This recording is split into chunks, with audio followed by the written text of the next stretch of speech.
Assalamu alaikum, everyone, and welcome to another episode of TSF Reviews. Joining me today is this lovely bunch of colorful characters sitting before you. Uh, we all watched the movie on day one. Asad, Kanza, Sabeen, Amir, Sohaib, we all watched it day one. And just a In three heads up, different cities, by the way. In three different three cities, by the different way. cities. Three of us watched it in Islamabad, two of them in Lahore, one of them in Dubai. Before we get into this review, I want to make things very clear. We are against spreading spoilers of any kind. So we're giving you all a warning right now that there are going to be spoilers in this review. So if you haven't seen this movie yet, you need to leave, watch the movie, and then come back to this review. That being said, here are some reactions of the cinema while we were in the movie for some key moments. Nobody said it.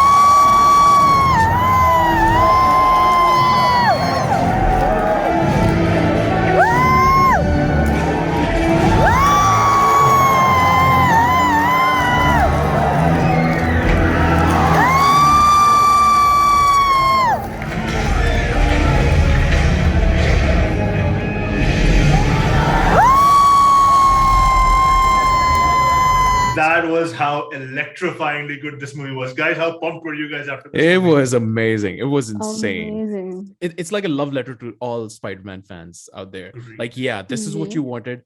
Have at it. It was just a high. It was everything I wanted and more. After the movie was done, I ran up to one of my friends who's a big fan of Spider-Man.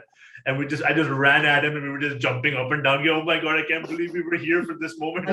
Screaming and crying right after the movie. Yes, we were. When my sister broke right after, she went in totally blind, and like afterwards, after saying what is happening through the entire movie, she was just in a state of shock and needed ice cream to recover from the moment. In this cold. This cool. Yes, actually. And the experience can really be described by that Shia LaBeouf meme. Him watching that movie in a cinema. Like you are screaming, you are happy crying, you're sad crying. Like it's all different sorts of emotions you're feeling. It's an ups and down journey that this movie takes you on. And we screamed so much. Kanza and Mubarak watched it together. Like we were screaming so much. My throat is still, you can hear it. Like I still can't talk properly because of it. 2 days. I can't have my cold coffee because of this throat ache right now. And like, What's more interesting is like, you can't just sort of just make it happen just up and about. It's like a hard labor of years to come to make this kind of a movie and to have these kind of moments. Like this is not, I'm not talking about this just the MCU phase one. I'm talking way back when Tobey Maguire's Spider-Man was a thing. 2002 Spider-Man is now officially the first MCU movie. Yes, exactly. I agree. that is true. I mean, technically, it is now an MCU. Fine. And funnily enough, I was watching Spider-Man 2 today with my wife. And there is a mention of Doctor Strange in Spider-Man 2. Yep. So, I'm gonna have to go back for that. I forgot. Yeah. When they're trying to name Dr. Ock, when they're trying to name Dr. Ock, they say Doctor Strange. Oh, yeah. Yeah, For but me, let's the get into it though. I mean, like, there's so much to discuss, and like right off the bat, I think the first thing that we need to talk about is Matt Murdock's appearance. Yes. All of a sudden, out of the Oh, blue. Thank you. yes. Like, good Lord, that man just pops out of nowhere. I'm like, what? Yeah, I mean, even though Kevin Feige confirmed that he's coming back, Charlie Cox is coming back as Daredevil into the MCU. Like it was confirmed like 2 weeks ago before the movie was released, and then like 3 days before the movie was released, or in some cases on the very same day, Hawkeye episode 5 came out, and they showed Kingpin in that.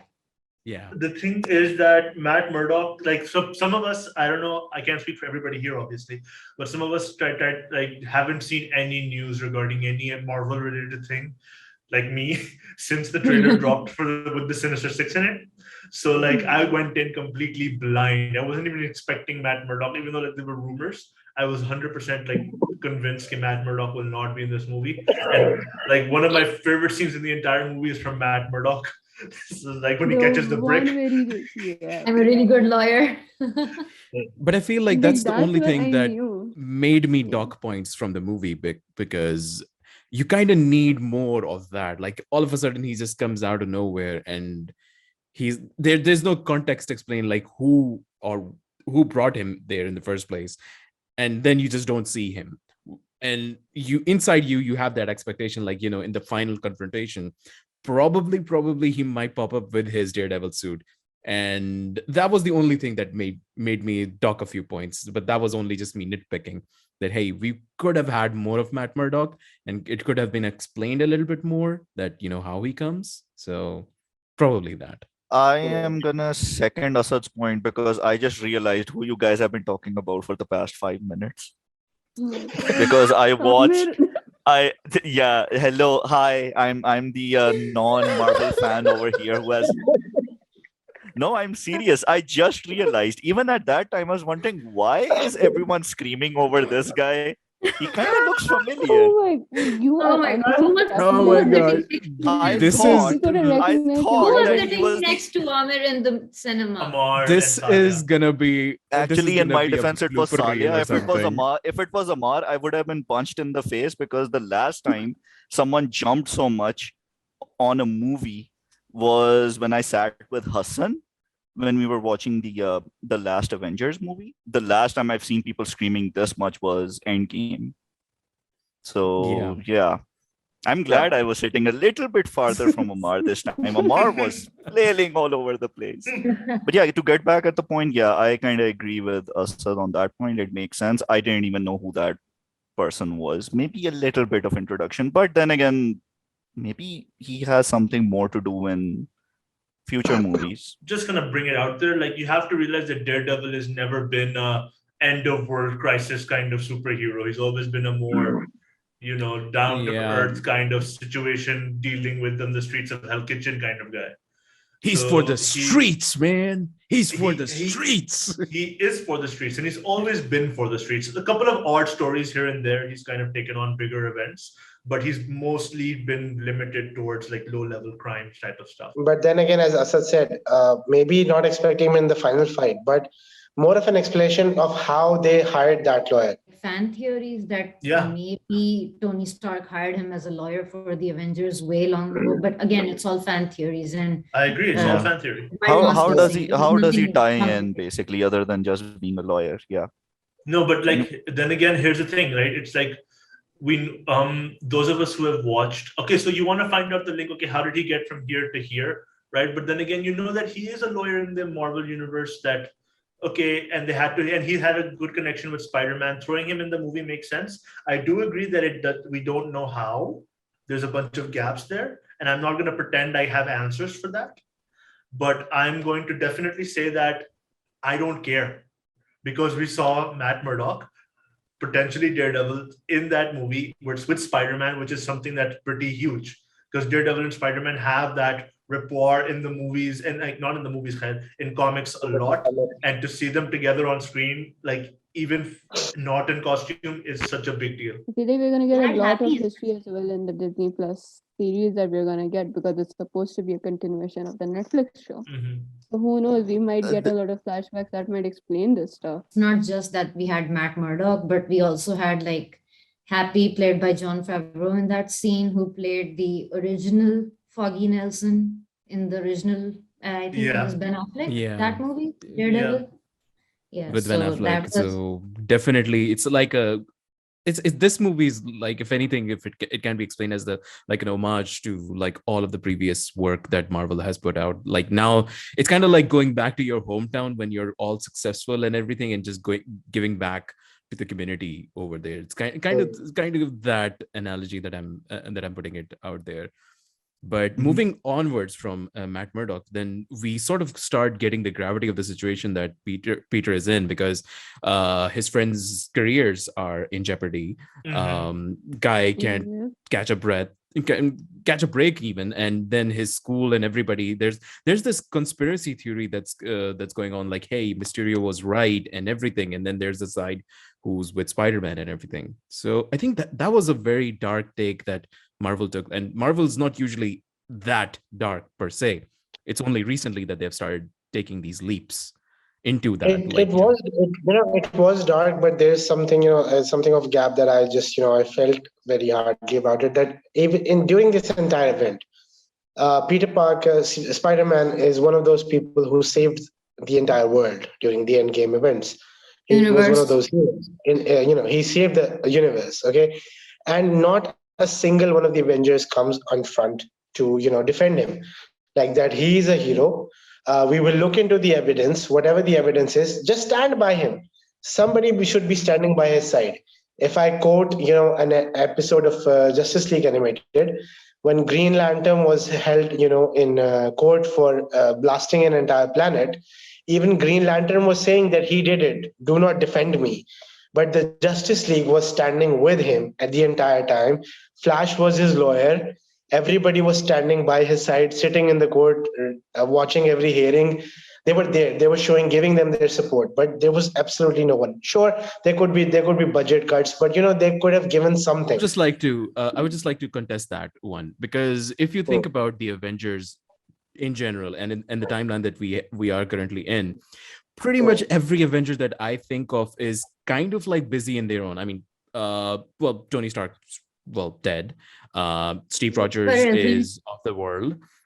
Then you have Wanda, who's pretty much grieving, and probably what I'm guessing is this is the same time around where WandaVision is taking place.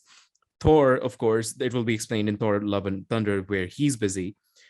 And then you have Sam Wilson and Bucky Barnes, who are pretty much involved in their own catastrophe. So we have to sort of assume that they're probably around this time, because we know for a fact that Spider-Man No Way Home ends during the Christmas holiday season and everything, which sort of ties into Hawkeye's pretty much timeline. So we could say that probably Hawkeye could have come out, but then again, what kind of power does Hawkeye even hold? Because his whole thing is like, being just absent from the scene, like, just being anonymous. So you kind of don't have any Avengers per se, except for Doctor Strange, because and that's who we see in this particular movie. Although it's kind of debatable if he is an Avenger or not. We never know. Like, you started with like Tony's dead, but Pepper is still there. And as per Iron Man 2, Pepper has been the CEO of Stark Industries, and they showed the FBI when the investigation of the drones was happening in this movie. They showed like a whole couple of trailers being pulled out of Stark Industries. Pepper could have, I don't know, given a statement or anything, even if Gwyneth Paltrow wasn't like available. We don't know what Pepper is up to after Tony's death. When Happy is in Morgan charge of Stark is recovering. Industries right now. Yeah. Happy And Happy is was still there head in of this also. security, according to the news clips by J. Jonah Jameson. But he's by proxy in charge as well currently. That's why he's the one being questioned for everything and not Pepper. But it's a good point though. Right. Like, it sort of ties into your real life scenarios as well. Like, in times of trouble, of course, there will be moments where you will be left to your own devices, and you'll have to figure out the ways with the resources available to you. And pretty much that goes into our next point, that is seeking Doctor Strange's help to pretty much eradicate that. And that leads us to the events of No Way Home. And I found that really clever, because, that way magic is something that is a very solid base to stand on. And given like how very less people know about the extent of Doctor Strange's powers, I would say that this was a very clever plot point to bring in. Like, yeah, because of Doctor Strange and the magic that just goes haywire, we are introduced to that multiverse. I For the love third how time. we got a lot more of the rune magic that we have in the MCU. I love how much more details we are getting into slowly through these movies. And I love the interaction between them, where Peter kept bringing up different people he wanted to add into the list of people that wouldn't forget who he was. When honestly, everything could have been solved by just saying, can everybody just No, forget then Mr. what could have been solved was like Doctor Strange explaining the spell before he did it, and then asking Peter, are there any people you want to exclude from this? Thank you. Yes. Thank you. Thank you. Strange in his own movie, he kept arguing that you really should put the warnings before the spell. What happened here, Stephen? I'm just gonna say it, considering I am a college career advisor. Please, guys, please, for the love of God, contact the universities. Oh, you destroy the multiverse. This is an advice coming from a I, career I, counselor. I, We're more than I happy to love tell. that. Please contact your I- universities. I love I mean, that. honestly, I if love that that doesn't interaction work, more than anything else, by the way. So wait, you're telling me that you came to me before you tried to talk to the universities? Wait, but you I can mean, do that? honestly, if The nothing, fact, this describes the generation because this Gen Z, including my sister, they will do everything rather than make a call. So I mean, it just shows that Peter Parker but was ready to but in change the entire universe's outlook. in his defense, he did say you can do that. It goes to so what kind of career counseling they give in schools these days. They don't have career counseling in public schools in I New can't York. speak for myself, but I don't know about Midtown High Science School. I don't know about Midtown. But then, of course, because of his pursuit to get his friends, that brings us to the first ever entry of Alfred Molina. And I say the guy has still got it. The guy Oh has yeah, for still sure. got it. Like he could play Doc Ock in his sleep, and this guy would nail it. Yeah. Yeah, if you were What's to be sent interesting back, is that like how just Peter just like Bluetooth plugs in his arms, and he's like, "Yep, can't control them Yep. now." Alfred I Molina's loved it. entire appearance in this movie is summed up by one meme that I love and I've saved, right? Where Alfred Molina is in his interview saying that I just came back for the money, and then there's a shot of Spider-Man 2 where Harry Osborn is like happy to pay the bills. Oh and we man. are happy to pay the bills. Yeah, exactly. Like that is literally the best way to describe it. Like more than happy to pay the bills, man. You want to watch it? Want me to watch it 2 more times? I will gladly watch it 2 more times. for you, 5 man. more times. And then of course, as if we were not able to, we are not over the awesomeness of Doc Ock, a second guy appears and you're just like, Green oh Goblin, man, oh. this is Oh, nostalgia. Green Oh, Goblin. And you know, when that oh, laugh when that he hits, said, it gives you that when he said, PTSD. "I'm some of a scientist myself," I had goosebumps that I Yes. still Oh my have. God. I wanted to. I had Oh. lost my breath that Oh second. I was god, like, the "Oh my cheering. Exactly. Oh my Our god. The- whole theater, our whole cinema audience, we all screamed at that line. And my mom was sitting next to me and she's like, "Why are you screaming at this line?" listen, Like, you don't get it. it's saying My something sister that was the even I same. was screaming at that only one moment when he said that. I almost hit my sister with my elbow in the face because like I just jumped out of my seat a little bit. I'm not gonna lie about this. Next time Like, I we watch almost a day one premiere, we all need to sit at safe distances so we don't punch each Oh, other. trust me. I was with Abdullah, and he just kept on punching my shoulder. I had bruises, by the way, at the end of the movie, and he was like, Situations like apologizing. this is why I'm glad I sat next to a rando alone. Right? And that guy was just looking at me like, what's this guy's deal? You can see, like, you know, ever since like Willem Dafoe steps into the movie, we can see that he's manipulating Peter, and we're like, Peter, don't fall for it. Peter, don't. But then there are places where you go like, hang on, is he doing okay? Like, probably the goblin's gone at this point because he smashes the helmet and everything. So you're like, okay, probably he's all right. But then, well, lo and behold, we face our first tragic death of the entire MCU, which is Aunt May. Willem Dafoe's voice pitch change between the two characters. You know, when he's trying to be just normal Norm Osborn, and when he's trying to be the Goblin. The difference when he switches, when Peter suggests that he's fine, he's got him, and when he switches those right between the lines, that was amazing acting. Props to him for that. Like, it's very subtle, but if you catch it, there's a Yeah. very slight difference in the two voices, and it's amazing to hear. And honestly, what I loved about that part, but when we like got the actual switch, was that we actually saw the Spidey sense actually in work. Like he sensed everything happen, the change happening, and the way he was able to just like figure out, okay, it was this guy that was messing things up. Also, even before that, Speaking of I didn't yes. catch it, but it was either Omer or Amar. I was me. It was me. Yeah, like when Strange astral pushed Peter's astral form out of his body. When he's moving his hand around, still his body is so. Yeah. Omer, what was it? So when could Peter is see- moving his body, moving his hand, avoiding Strange, you can actually see Peter's astral projection. And if you look at Peter's head, you can see the wavy lines of the spider sense in that Yeah. scene. Oh, okay. So like I his saw spider sense those. is why he's keeping Strange from taking it, and you can actually see the outline on the head when he's swimming back into his body. Yes, Oh, I missed wow. those wavy lines. I thought it was just because of the astral projection. So Yeah, that was like a but- little that bit was of the fan Spidey service, and sense. I was going nuts for that too. But Aunt May's death is something that just signifies like, yeah, this is where he becomes an actual Mhm. Spider-Man. Like, he sort of goes through that Tobey Maguire's character development kind of situation where he's lost people close to him, and he's realized like playing the hero comes at a huge cost.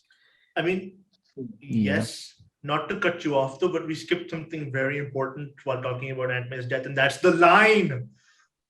With Which great is? power I comes was great just With great With power. great power. Yeah. Yes. Oh my god. It's Yeah, we finally did. been said. Yeah. It's I finally mean, the been way said. Toby's face Yeah. even lit up when then Tom started talking about it. He was just like, "Yes, Uncle Ben, your spirit is in this world as well." Yeah. And my heart at that line, the cinema erupted with screams during that. I squeezed the cup that I had in my hand so hard that all the rest of my coke spilled out. When Andrew Garfield also says, that's what Uncle Ben said to me before he died. He doesn't actually say that to It was a Andrew different. It Garfield. was a different dialogue. Yeah, he said something else, and when Andrew paraphrased it later, he paraphrased it himself to be with great power comes great responsibility. Fine, it's Amar, but the bigger emotional Yeah, it was blow also, was but like with when great power. when Tom's Peter said Mhm. half the line and Toby's Peter finished the rest of it. Yeah, That was that amazing. that That was was like amazing. Andrew's Ben said was more on the lines of where if you had the power to do something, it's your obligation. It becomes your obligation to do so. It was something like that on those lines. Yep. Exactly this. But then, of course, we cut to the scene where Ned summons the Spider-Man, and I want to ask you guys, what was going through your head when Ned just starts doing this, and then you see the Spider-Man in the alley, and you go like, huh? There was too Where much is it? screaming going on, so I have was nothing. convinced it was going to be some kind of fake out at first. Right? I was losing my shit, but I was convinced it's going to be some fake out, some guy named Peter Parker dressed up in like a Walmart Spider-Man costume in an alleyway, right?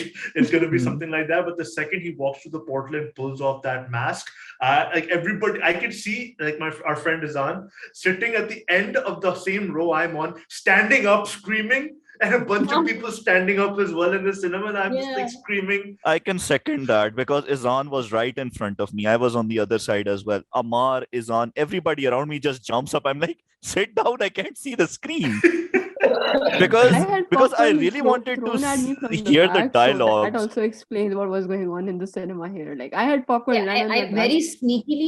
very sneakily recorded the reactions of the audience on both of them, like when Andrew showed up and then when Toby showed up. There's that. And what's Well- more is like, they are able to sort of like, like know what Tom Holland's Spider-Man is going through, because each of them has suffered that level of loss, and how Tom Holland's Spider-Man, or as we will call him, Peter One, that we'll come to that interaction as well, because that interaction was just gold.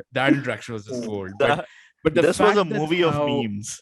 This was a movie of memes, definitely. This But this like, movie satiated all of the meme Look, hunger. here's the thing. I want to add. Sorry to cut you off, Asad, but I needed to add this. Like, I think this movie is the only one in which, like, even if you're not a big fan of Spider-Man, like if you're like a fan of the memes, if you're a fan of the characters that came before Holland, you don't have to be well versed in Spider-Man knowledge either. It had something for everybody. I think this is the most accessible Spider-Man movie that I can imagine. Like, agree. whether I you're in it for the, like, there are a lot of really big comic book stuff, like comic book moments and stuff that I really want to address when we get to them, and I will get to them. But the stuff in this movie, it was just something for everybody in this movie. I can totally second that Yeah. because hey, you know that guy who's barely seen all of the older movies? I have only seen my man OG Maguire's original Spider-Man, the Spider-Man in 2002, I think. Yeah. Yeah. The first three, those three movies. The one with the Goblin, and I think second one was Doc Ock, and the third one with Sandman. I have not seen the Amazing Spider-Man. I had no idea what is going on, but the way this movie was done, I didn't need to know what had happened previously before, because even though I had not seen the Amazing Spider-Man 1 and 2 both, I kind of was able to keep up with what's going on in the movie. And Except for one scene maybe that we will get to later. Yes, I know which one you're talking about. Yeah, and here's the thing. Yes, I've seen the first three Spider-Man. OG Maguire, yes, I love him. But I barely remember that. That was a long time ago. So yeah, I second Umar's point on that. This movie was done very well in that sense that I don't need to remember all of the details from previous movies. I could very easily watch this one and, keep up. There was one scene that you had to have watched Amazing Spider-Man 2 to really appreciate. Gwen Stacy? The Gwen Stacy Gwen Stacy. redemption. Oh man. Andrew saves MJ. Yeah, Andrew saves MJ. Oh, Yeah. But man, you kind of feel Andrew's reaction to that was so beautifully done. I was literally crying on his reaction because the save was kind of teased in the trailers as well. Sort of, we had kind of an idea about that.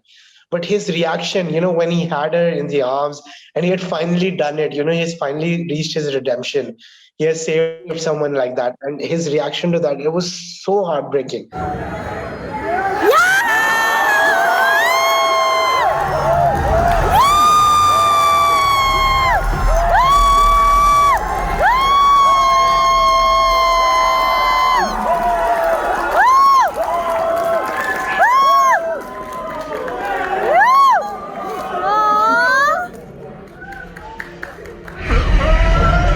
Like, I can imagine John Watts's direction in that scene. Like, okay, when you catch MJ, I want you to react exactly how the entire cinema hall is reacting at this exact moment. Because literally tears down my throat. Like, my boy Andrew Garfield Peter Parker got his redemption, and I cannot be happier. That's the only thing I wanted to happen in this movie. I couldn't care less about anything else, and it happened. And he's the biggest Spider-Man fan. Probably Andrew's therapy for the next 2 years, getting that redemption with MJ. And what's more, the biggest important moment that follows after that is you get to see Tom Holland's Spider-Man, who was normally very innocent, very, very jolly, very sunshiny. Now we see this dark side of him. He goes on a rampage. He there's a dark side of him, and you understand, Toby understands it, and Andrew's Spider-Man understands it, and they just watch for a while before they intervene, actually, because they're just probably banking on the thought that maybe he can just pull out of it, and then Toby has to intervene in that. The entire communication between them during this scene was silent, as if they knew what the other person was thinking. Even when Toby's Peter is stopping him from stabbing. I mean, Toby's puppies were enough to stop Tom from doing anything. Spider-Man mentions it, when the three of them meet for the first time. Andrew tells, that when, the Gwen stuff happened, he stopped pulling his punches and he went into this dark place. And from there, he had to, recover himself to become again the friendly neighborhood Spider-Man. So he mentioned that, and he exactly knew where Tom was at that moment. But man, then of course you hit the when Toby got impaled. I was like, no, you are not killing him. No, don't do that. I would have been done if they had killed my boy Toby. Kanza was sitting next to me, and I was like, no, you're not killing Toby. No. It was a very popular fan theory that the subtitle No Way Home, that they're probably going to kill one of the older Peter Parkers, and then Tom's Peter is going to take their place in their universe. So that way he can't come back home to his own universe. That was a very popular theory. And then I'm getting when trauma thinking about it.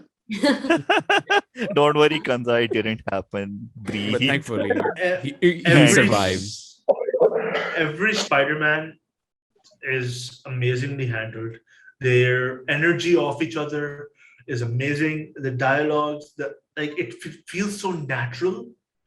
Like having the three Spider-Men on screen. I mean, I'm still not over. I'm getting goosebumps right now, remembering the three Spider-Men together. We have to, reference to the line when they're calling, they're saying, Andrew, amazing. Yeah. they're telling Yeah, Andrew you're to do that. amazing, You're you're amazing. amazing. You're amazing. You're Yeah. amazing. Such a dad Not a lot moment, of and people like, got that line, got that reference, but that was, Yeah. one clever Yeah. one. I mean, The honestly, Amazing when Spider-Man. Toby was like, stop that negative talk, I think I'm just gonna use that whenever I get depressed, and I'm just gonna picture Toby in my head going, stop that negative talk. Like But that I was the have to most say- dad energy. I have to say one No, but thing. he was though. even referencing Andrew's Majesty was full blown crying his at that point. Spider-Man movie titles, The Amazing Spider-Man. That was the name of his series. Yeah. Yeah. There are two major points that need to be discussed now. One, the Spider-Men are only as good as their villains. I'd say villains, but there's only one villain that counts, and that was Green Goblin, William Dafoe, bringing it back the best way possible. Best villain Yeah. in the MCU by far. My God, he was so good. I wanna follow up. I wanna follow up on that. William Dafoe was like, if I am in this movie, I am in this movie. Like, even in one of his interviews, he was like, all if I'm gonna in. be a part, I am doing the action, I am doing the speaking, Yeah. I am doing every single thing that you're asking me to do. And I'm just sitting here thinking about the interview and going like, my bones crack when I get up. How the hell are you still doing this? He's 66 years old. Listen, I wanna follow up on this with one thing. I have never been this excited by a villain since last time I saw Joker in The Dark Knight. Mm. His acting is so phenomenal. Like so he raises a point. The way he switches character. I mean, that's just one point. When he is his goblin personality, oh my God, I had goosebumps. I immediately went back to that day of Heath Ledger's Joker. The amount of dark energy that he has on screen, I was like, oh my God, this guy, 10 out of 10 is a sociopath. Amazing. It's I like have, he has no agenda. He has no agenda. I'm gonna chaos give a for the sake movie. of chaos. I'm gonna give this movie a 10 out of 10 just because of William Dafoe.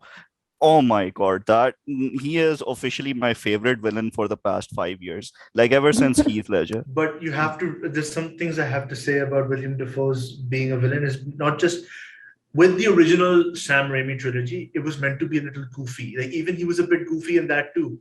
Like when they were on the roof and having a general discussion, that wasn't him being as evil as possible. He had no other option than being cruel and evil in this movie, and it showed. He had zero fucks to give. Sam Raimi's trilogy was meant to be like for the kids, but also for the adults, right? Yeah. But this movie said we don't fucking care. Hmm. This is gonna be fuck all. That's why my first point, like, Marvel has taken that leap of faith into that dark side of things, and like, they're we are all pulling it here off. for it. Yes. Balance that they need in movies, where we have the comedy from where Aunt May is making jokes about fresh water and salt water, to darker moments like Tom Holland Oh my Captain God. with his Poor guy. Poor guy. That joke had me laughing my ass off the seat. That one was too good. MCU finally has Spider-Man, and I mean Spider-Man. Spider-Man so far in the last two movies has had nothing of his own. His own villains weren't even his own villains. They were Iron Man's byproducts. Yeah. His suits weren't even his own suits. He had funding from Stark. He had access to the Avengers. Now we actually have Spider-Man. He made his own suit. He's on his own. With great power comes great responsibility. He has the experience. Right? Yeah. We know he has the Prowler and Scorpion available in this universe to eventually fight. Right? Yeah. And my God, I am ready for this. I am ready for this next set of Spider-Man movies because now it's going to feel like Spider-Man and not like Iron Man Jr. And honestly, I'm glad they made this. They used this also as a homage of using Toby's old apartment as a way to show us the beginning of Spider-Man, and then we saw pieces of the old suit, and we also saw we saw him moving into an apartment of his own, showing that he's an adult, but we also saw the childish side when we saw his Lego sets. We Lego. saw that Star Wars, Like a Star Palpatine. Wars stuff. Yeah. Palpatine, And yeah. then we just got those as well, and then we see him swinging out in the classic red and blue Spider-Man suit that he made Inspired by himself. both Toby and Yeah, by Yeah. looking exactly. at It was, Toby it and was an Andrews. homage And to both then suits. I just died and went to heaven. Because like the blue is shiny. Because Yeah. we don't get a good look at the suit. We don't get a good look at the suit, but the blue Yeah, is but shiny, the- just like the Andrew blue- Garfield's, Yeah. and the red is more darker and more rugged, like Toby's. Like Toby. I'm gonna make a prediction. I'm gonna make a prediction. Even and Umair- even the spider logo was different now. Not Yeah. the Tom Yeah. Holland one, the fat one, or The the fat pattern one. was different. I'm gonna make a prediction, by the way, and this is why I actually wanted to be on the Hawkeye finale team. I'm gonna make a prediction that Tom Holland, we are gonna get to see the suit properly in the Hawkeye finale, tying Tom Holland's Spider-Man and pitting him up against Kingpin. And I'm I'm going gonna to make tell a you why it's not going to happen, Why?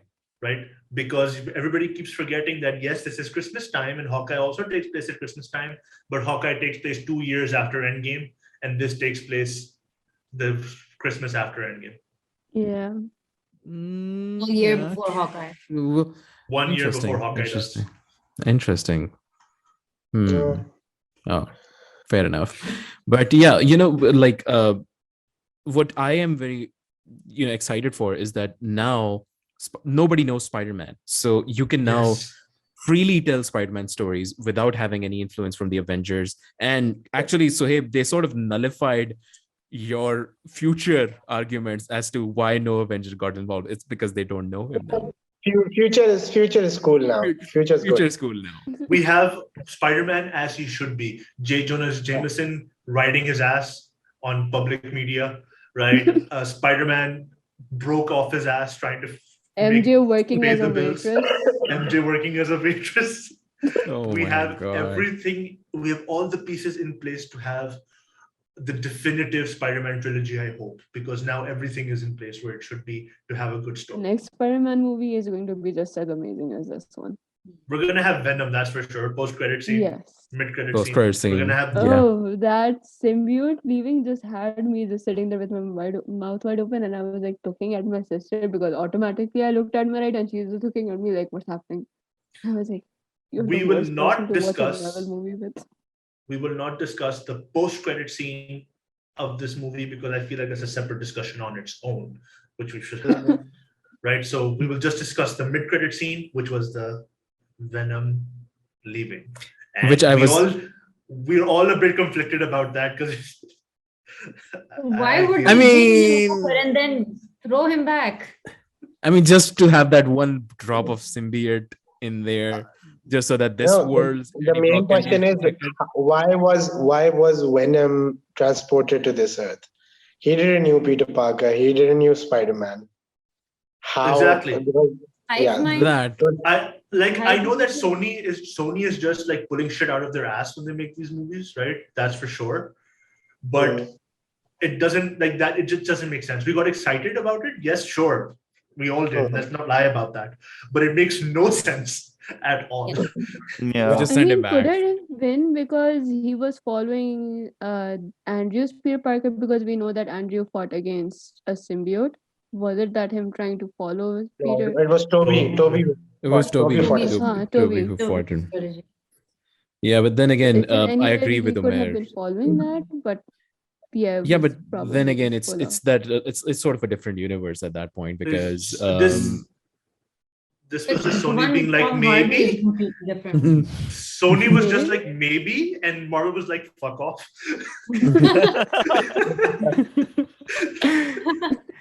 Okay, guys, before this review gets way too long, Yeah. like as long as a Hawkeye episode, we should give our ratings. So, Yeah. Umair, starting with you, what's your rating? 11 out of 10. Not compromising on that. 11 out of 10. So I mean, I would give it 100 out of 10. this At is least. gonna be Why are difficult to we average rating out. a 10 at this point? I Yeah. don't know. For me, it would be a 9.5 out of 10, and the Get only out. 0.5 I'm taking out is just because of Matt Murdock. Like We're going I to burn you feel at the stake after this. Okay, so Yes. Asad's opinion is irrelevant through this entire episode clearly because he's delusional. in my Like- defense, like- the 0.5 I'm taking out is number one because of Matt Murdock, and number two because they took Venom out completely. When I would have really liked Tom Hardy's Venom and Tom Hardy himself to go up against Tom Holland's Spider-Man, but that's the only 0.5 I'm taking I out. mean, you And gotta that's say Sony- That's those just are Sony's store. you That's gotta just say Sony those are not wanting very, Eddie. very, very, very very, nitpicking. very specific nitpicks. You gotta Yeah, admit very that. specific nitpicks. And Yeah. this armor scene And I was- agree with you. It's not like I disagree with you on those points. I agree with you on those points. No, definitely. So, well, Yeah. somebody has to play the devil's advocate now. Someone has So, to be our Mubarak. Oh man, the one Anyways, review we need. so Heb, him- did you give him? Yeah, I'll give it a 9.5 as well. Cutting Both for of obviously the Avengers Finally. problem, I'm the not- So we should Avengers put like issue, two stakes We in don't this. know these the dumbing down of Doctor Strange and the mid-credit scene. These 3 points cut off a 0.5 for me. I, Other for than one, am that, very happy with that scene beautiful where he was movie. trapped in the Grand Canyon for 12 hours because now you they understand had what Loki for went through. trapping Loki for 30 minutes and making him fall for 30 minutes. I knew this was coming. When I saw that scene, I knew Yeah. this was coming. This was gonna be up in the review. But yeah, Me Ahmed, what and about Manu your were rating? like, My rating. Listen, I'm just gonna give it a 10 out of 10 just because of William Dafoe and William the Goat. I- OG William too. the Goat. Yeah, exactly. All right, that's what he is. But not just that. All right. All three of the Spider-Men, look, their acting was phenomenal. Mm, I can't, not give this movie a 10 out of 10. However, I agree with both Sohaib and Asad on whatever points they Thank you. raised. I'd give it a 9.999999. But I'm sorry, I just can't Why go are you below like that. this, Amir? Some way, that number is going to average to 10, Asad. I assure you. This movie Yeah. was very good. With hundreds and 11s, definitely yes. I mean, yeah, well, there you go. Take it up to 1,000. But seriously, if you just want. the points you raised are valid, but they are very specific nitpicks. Very specific, and nitpicks, and I just am for the sake not of being a critical Yeah. reviewer. Not Yes, like, absolutely, keeping absolutely. the fanboy aside. absolutely, but keeping in my tone, I don't go to very specific nitpicks. I don't deduct Mhm. marks for those. Knowing The acting Mubarak, was so good. knowing Mubarak's score, I'm just happy that he's not here. Otherwise, you guys would have burned him down. What's So, his yeah. score? We can still do that. He is, like I said, he is the guy who always gives less He, scores. gave it, Kansa. he first gave it an 8.75 and then he upped it to a 9. Sometimes he Yeah. does things just to piss people off. You gotta admit. I think the only Kansa, reason he your left score. early, I think the only Score. reason Mubarak left early was so that I wouldn't run him over his car after hearing that score. Kansa, your score. Your left. I'm gonna give it an 11 right off the bat. I mean, I love the Venom scene as well, but that was because of the fact that how confused Eddie and Venom both were on the Yeah. US uniform and on Thanos being a thing and about how Spider-Man is a thing in this universe and the entire interaction between them. But besides that, I don't have a problem with this movie. Like, I loved every single thing about it, and I'm hoping to go watch it again soon. Oh no, definitely. Yeah. It merits a second Yeah. watch. It merits the second Yeah. watch. I mean, And a third and a fourth. Asad, if you really want to average it, a 9.75 out of 10 is the average. This movie is I think we can all agree, like on an average, it's Yeah. a unanimous consensus of like it's a 10 out of 10. Like, 10 out of 10. those minor nitpicks, if we keep them That aside, means it's a 10 1,000 out of heads. 10. Let's Yeah. not count the post-credit scene because again, it's a post-credit scene for a future possibility. a Yeah. future movie. Let's score it That's all. That's a More separate of a discussion. trailer than a Yeah. post-credit scene. That That's was a more of separate trailer than a discussion. post- Let's score it on I- just the movie itself. We're having a discussion video on that post-credit scene alone, but we'll get to that when we get to that. We'll do and, that when it's officially released. Yes. Yes. So everybody, those of you who stayed and listened to us ramble about the things we love in Nerdgasm all day, thank you so much. We wouldn't be here without you all, and see you all next time. Until then, signing off. Take Point care. fingers like Spider-Man.